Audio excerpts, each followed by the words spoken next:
Hello and welcome to the Bible study.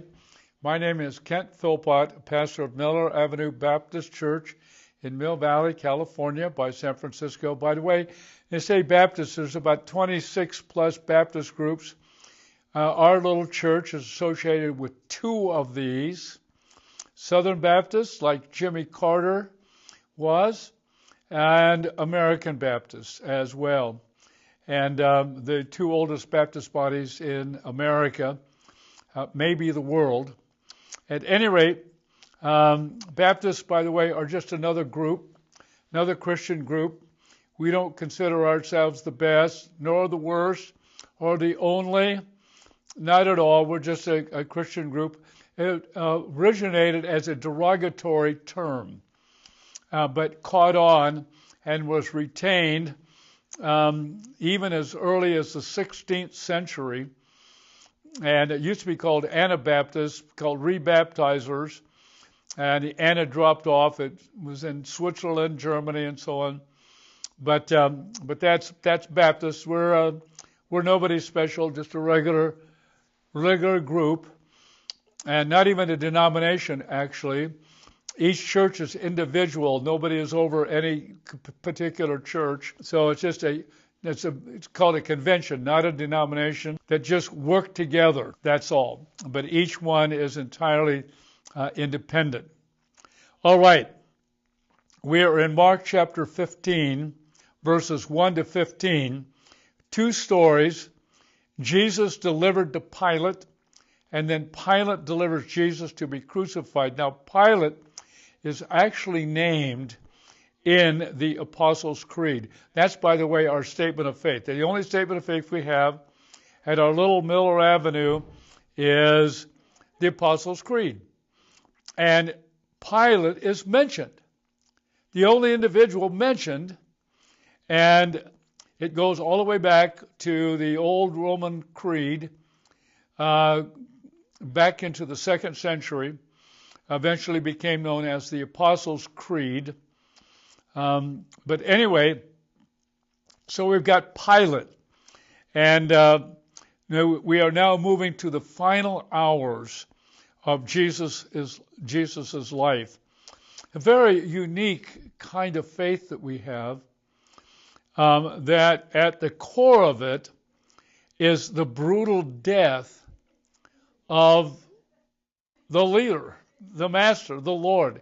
That's the core of it. And so this is what we're moving toward, the crucifixion of Jesus. Okay, so we are in Mark 15. We're going to be looking at verses 1 to 5, which the English Standard Version titles, Jesus delivered to Pilate. By the way, those things are not listed in the original scriptures at all. But there's so many differences, and it's a way of identifying you're moving from one story to another. And so here at this particular verse is Jesus delivered to Pilate. The Jewish people could not crucify under Roman law. They could not kill anybody. They could not put anybody to death. They left it to Rome itself. So here's Pilate. He is the 5th Roman procurator. I have a hard time pronouncing that. Procurator of Judea. It would be like governor.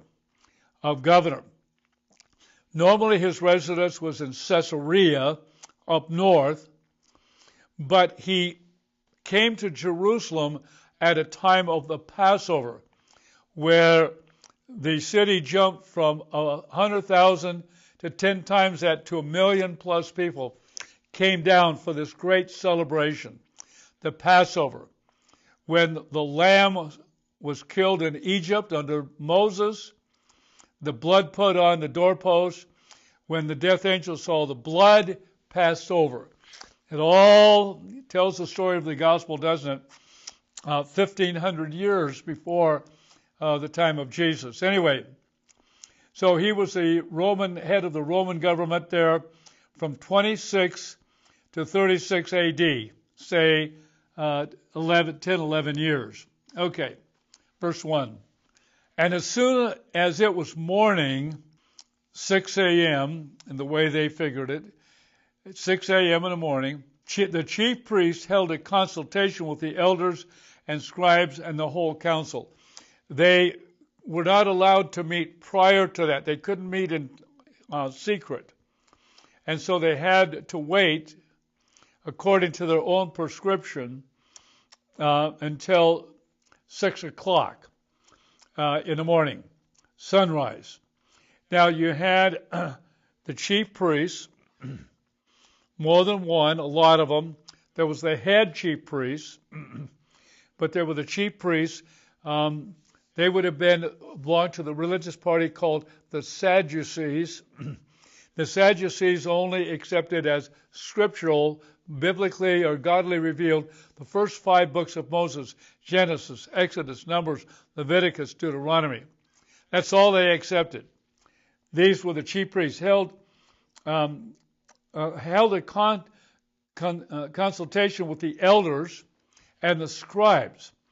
Now, the elders, a little bit difficult to determine who they were. They could have been of the Sadducees, probably mostly of the Pharisees, leaders, Jewish leaders, and scribes. They were the lawyers, mostly Pharisees, like Paul had been a Pharisee.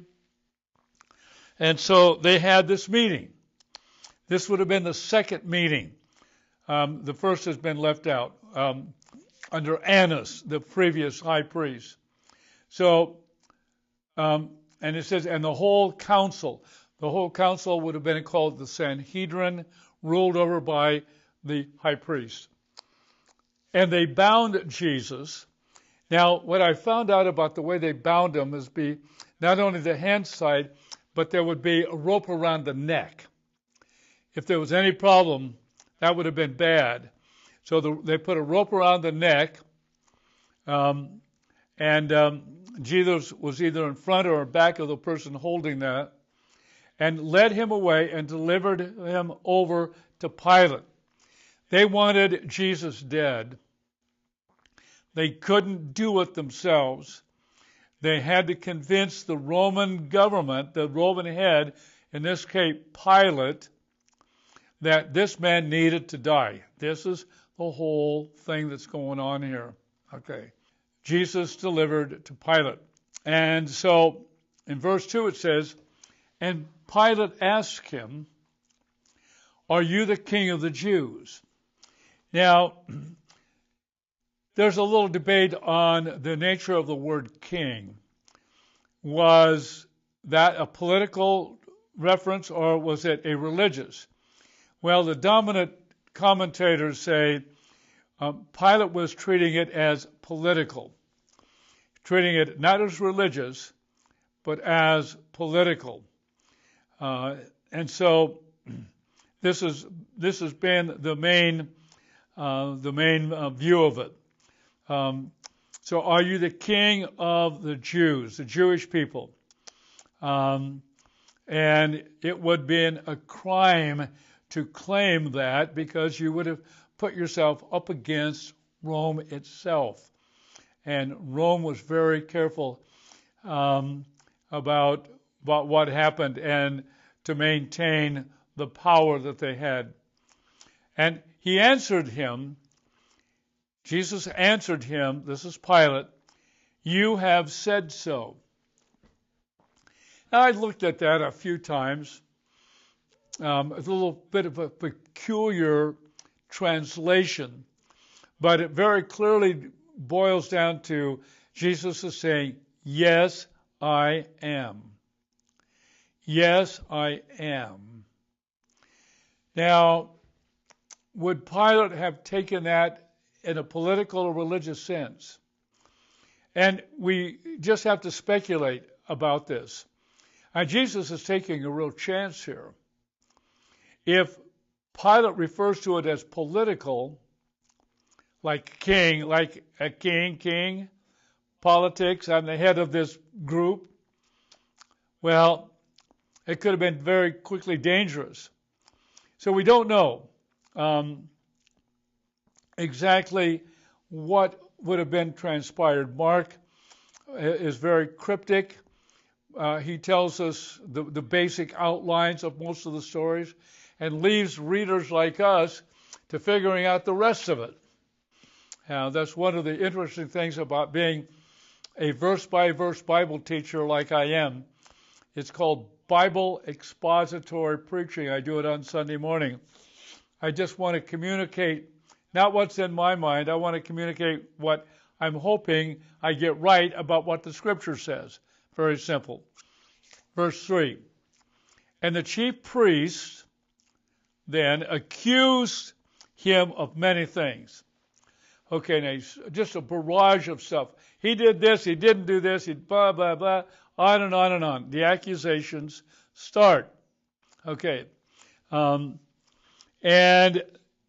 it is thought that they were primarily accusing Jesus that he was presenting himself to be the political head of Israel, and that Rome wasn't the political head of Israel, but he was. See, that's what they wanted to stick on him.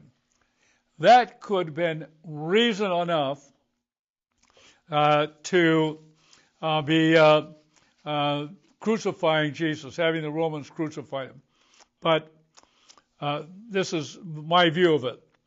So they accused him of many things, verse 4. And Pilate again asked him, have you no answer to make? The King James Version adds a little passage.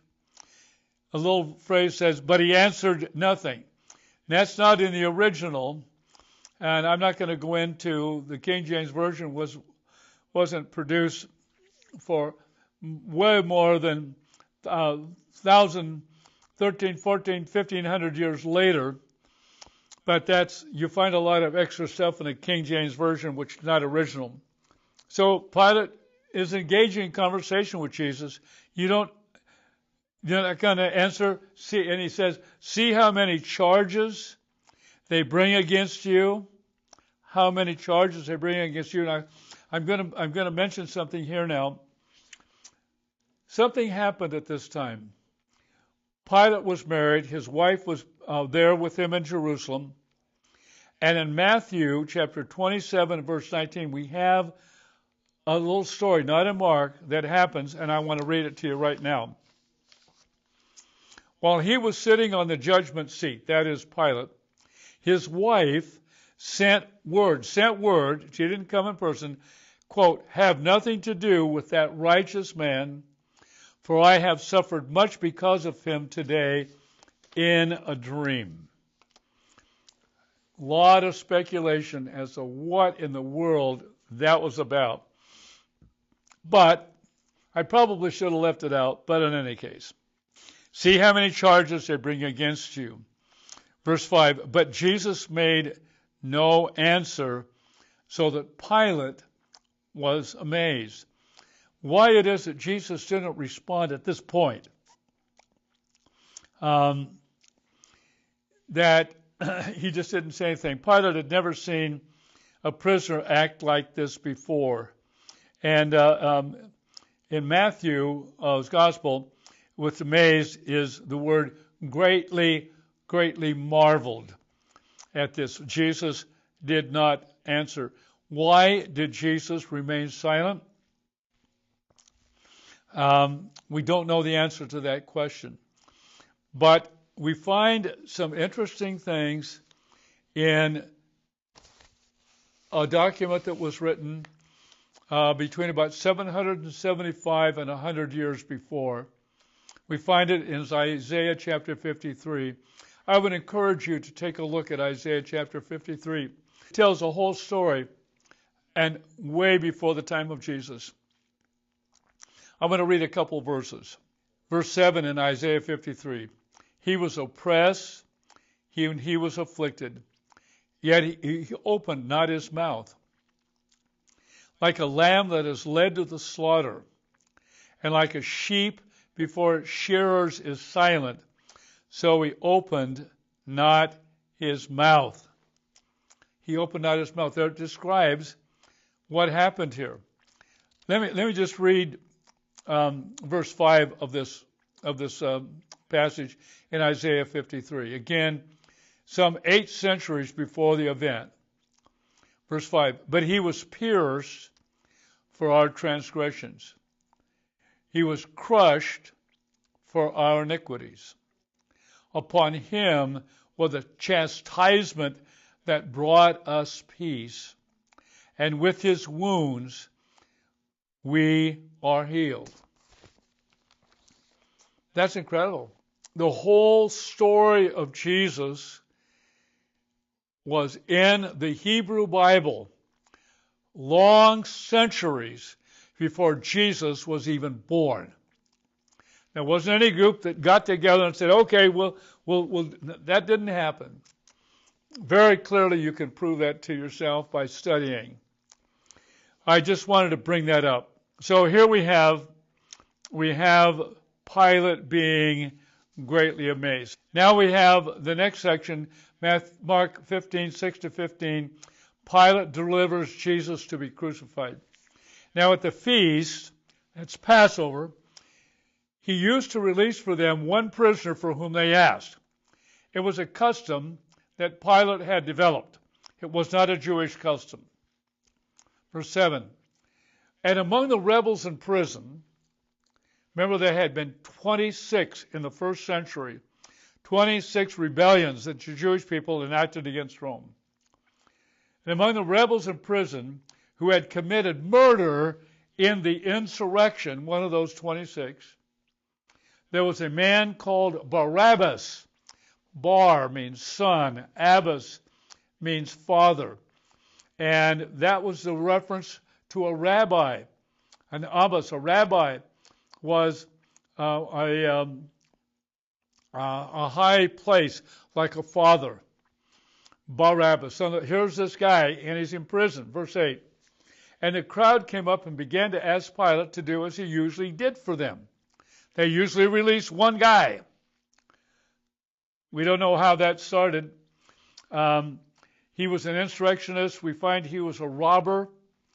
But he probably was involved in a rebellion. Verse 9, and he answered them saying, do you want me to release for you the King of the Jews? In other words, Jesus, the King of the Jews. This is the second time we find this language, King of the Jews. This was an insult that Pilate had. This was very insulting. They would have hated it. They would have been very upset hearing Pilate say that. That guy, that Galilean, that guy, he wasn't trained as an elder. He wasn't trained as a Pharisee. Wasn't trained as a Sadducee. He's a nobody. He's a nobody, Galilean. They don't fit. They're second class, at least. You want me to release for you the King of the Jews? He's making fun of them. Making fun. A derogatory comment at minimum. Verse 10. For he perceived, that is, Pilate did, that it was out of envy that the chief priests had delivered him up. Okay. And it is likely that this is when the message came with what Pilate's wife had dreamt. That's when commentators normally say. Verse 11. But the chief priests stirred up the crowd, and it was working. They were able to do it. The chief priests stirred up the crowd to have him release for them Barabbas instead. Barabbas would have been very popular. He led a rebellion against Rome. It didn't work. None of them did. And there were, like I said, more than 24. One such happened up in Galilee when Jesus was probably a young teenager. And there were crosses. They would crucify these guys.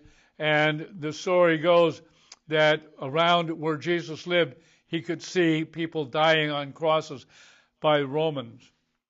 So Jesus knew what it was like to be up on a cross. So they stirred up the crowd, wanted Barabbas, a convicted rebel against Rome to be released. Very interesting. Jesus never one time, Matthew, Mark, Luke, or John, ever spoke against Rome. Never spoke against Rome. That's very startling, isn't it? But he never did. Not that Rome was perfect, by far.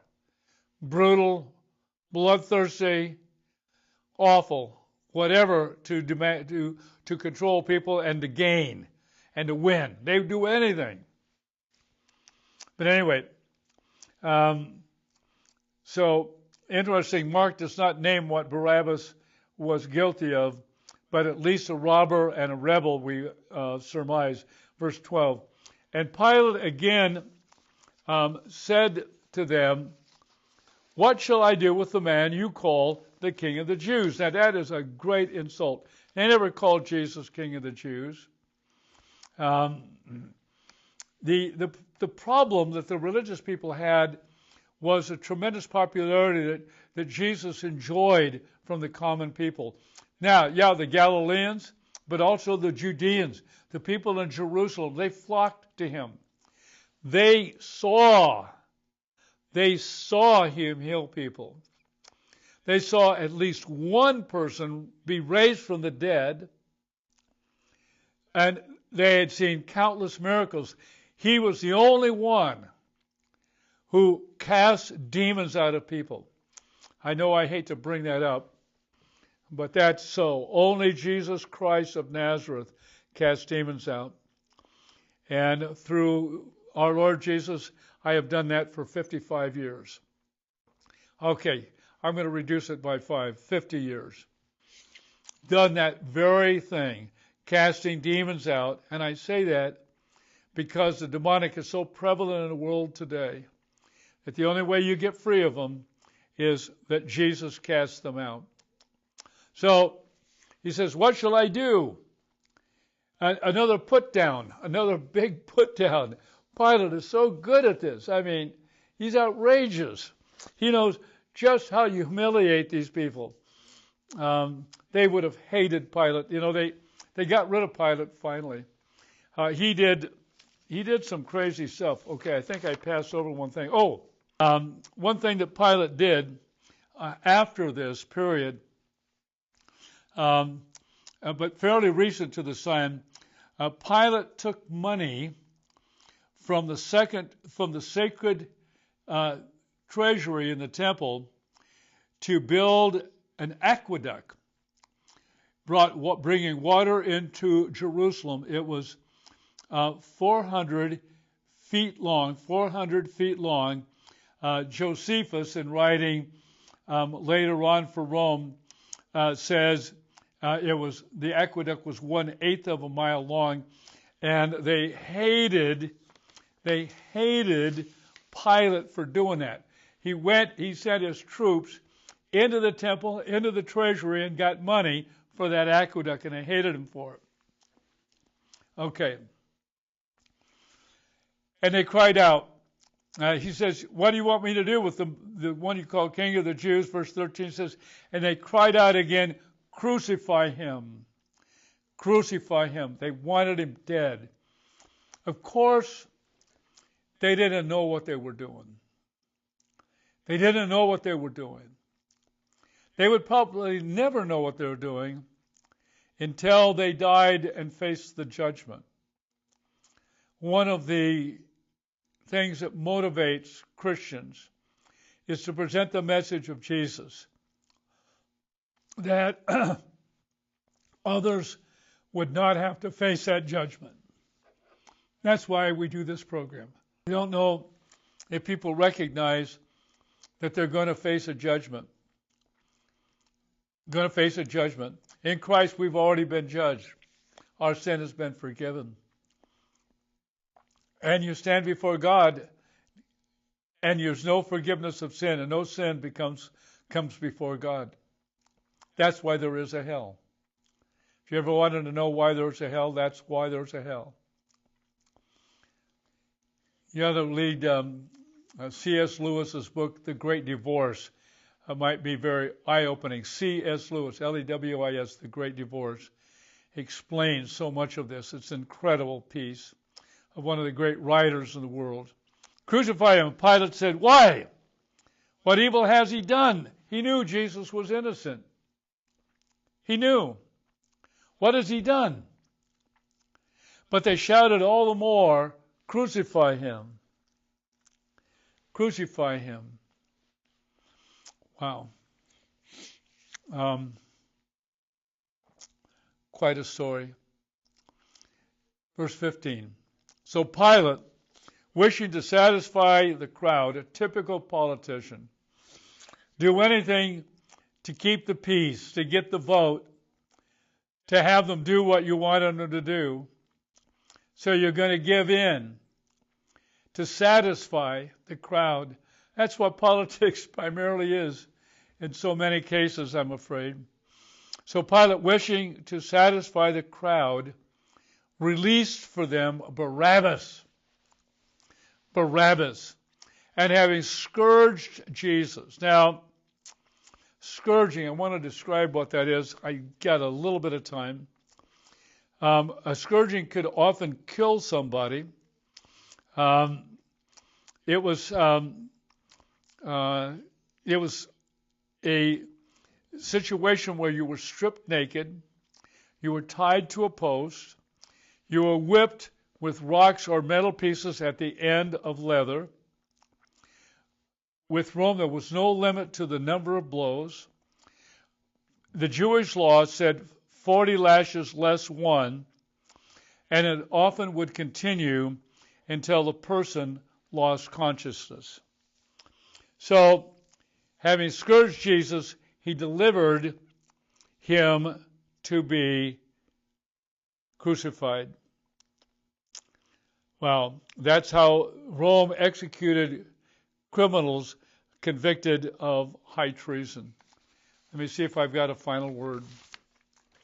Pilate's mentioned in the Apostles' Creed, the summation of the Christian faith, which we state every Sunday morning and is our theological our statement.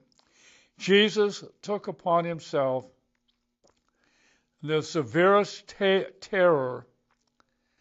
Jesus took upon himself the severest terror that we would not bear it. So long.